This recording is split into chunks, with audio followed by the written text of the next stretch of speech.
विश्वजीत सूर्यवंशी अध्यक्ष हिंदू नववर्ष महोत्सव समिति कटक। सांबादिक सम्मेलन आज सांबादिक सम्मेलन उद्देश्य थिला चैत्र शुक्ल प्रतिपदा जहाँ एप्रिल 9 तारीख मंगलवार दिन ए तिथि अनुसार पड़ुची से दिनटा को हिंदू नववर्ष बोली आमे पालन करुछु।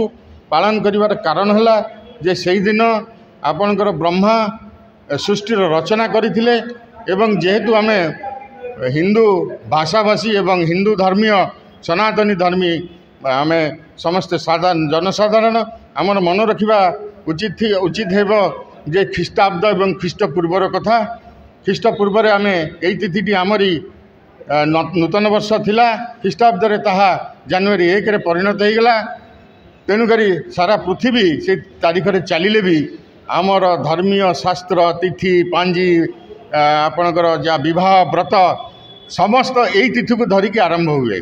तेणुकरी यहीटा आमर धर्मर बा आमर संस्कृतिर एक मूल मंजी।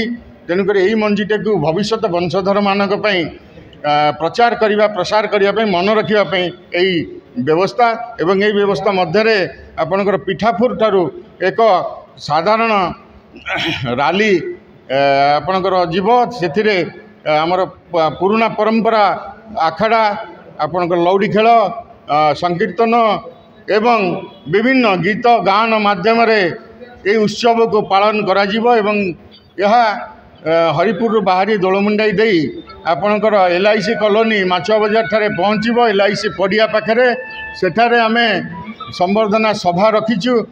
पूर्ति जो माने एथिरे सहयोग कले एवं जो माने ओडिशा बाहर मध्य आसीचंती सेमानकु जो माने संस्कृति को हमर बजाय रखिचंती तांको मानकु हम संवर्धित करिबु। एथिरे आपणकर विभिन्न धर्म जाति भाषा भीति कटक अधिवासी माने पाखापाखि 5000 भली व्यक्ति सामिल हुए।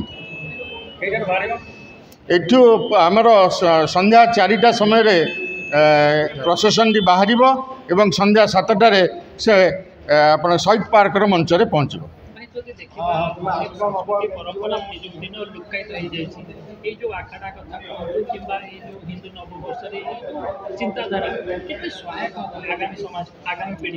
निश्चित आज्ञा सहायक हम कारण हूँ आमे जदि आमर मातृभूमि मातृभाषा को भूली जावा ताल आम व्यक्तित्व हजि जाए आम परिचय हजि जाए। आमे जदि आम नववर्ष को भूली जावा ताल आमे जने सनातन हिंदू से परिचय आमे भूली जावा। यह हूँ आमर दुखर विषय। तेणुक यही कार्यक्रम से अनुष्ठित।